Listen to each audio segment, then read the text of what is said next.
Now, the WGAL News 8 Storm Team forecast with meteorologist TJ Springer.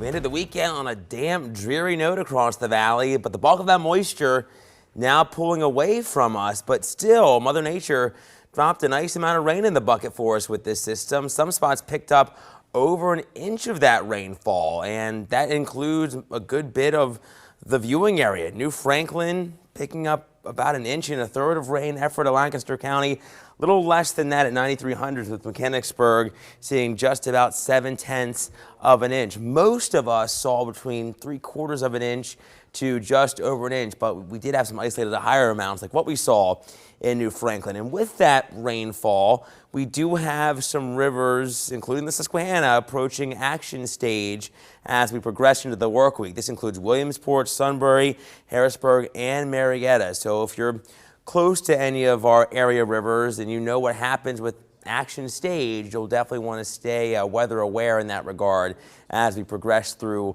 the next couple of days. Here's that live look in the Red Rose City. We're peering eastbound over some of downtown Lancaster. Still have clouds overhead as that upper low is continuing to work to the east, but really not picking up too much moisture right now on Live Local 8 or the Storm Team Live Radar Network. Still seeing some of those snow showers out closer to the Happy Valley and some lingering moisture out to the west, closer to western Maryland. But the bulk of the snow is now up to New England along with the surface low. But with that upper low still working through, that's where we're finding some of the lingering showers here and snow showers too across the mid-Atlantic. So we'll keep that slim potential through the overnight for an isolated rain or snow shower. Temperatures going to be colder, dipping back into the middle to upper 30s as that wind starts to increase from the north. That's going to pull in the chillier air. It'll be mostly cloudy tomorrow morning, brisk with readings in the middle 30s to near 40.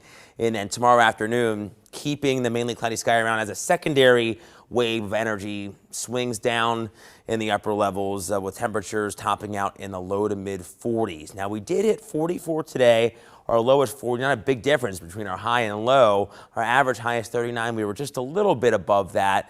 We were nowhere near that record low of -1 set back in the mid 1920s with just over an inch of rain officially at Harrisburg International. We're at 40 now in Chambersburg, 40 as well in the capital city. We have 39 in Lebanon. The same goes for those of you in Selinsgrove. But the wind is going to make it feel colder, and that's going to be the big story. Not terribly strong just yet, coming in from the north to northwest around 5 to 10, but the breeze will steadily increase as we progress into our Monday, with gusts possibly getting up close to 30 miles per hour at times as we head through Monday afternoon. Then as that disturbance works away from us, we are going to have the wind lightening up a bit as we step into our Tuesday. Timing things out on Predictor, we can see the wind, the blue arrows indicating that colder air is sinking southbound. Maybe a flurry early tomorrow morning, pre-dawn, but not going to see anything, I think, for the bulk of our Monday. Just some peaks of sunshine, but still plenty of clouds for us as we head through lunchtime, getting through the evening commute on a dry note. And then I think we'll start to see a little bit of cloud cover decreasing, so to speak, as we head through Monday night. But then they'll quickly move back in late Tuesday into Wednesday as a Clipper system moves on through. You can see not a ton of moisture with it, and I think it's out of here by around lunchtime for our hump day, but it's still something we'll be watching because it could put down a quick coating to possibly an inch of snow throughout the Susquehanna Valley. Most of us not going to see more than half of an inch or so, but still it's something worth monitoring because it could give us the potential for maybe some travel troubles early Wednesday morning if we do have that snow coming down at a good clip. Not a ton of moisture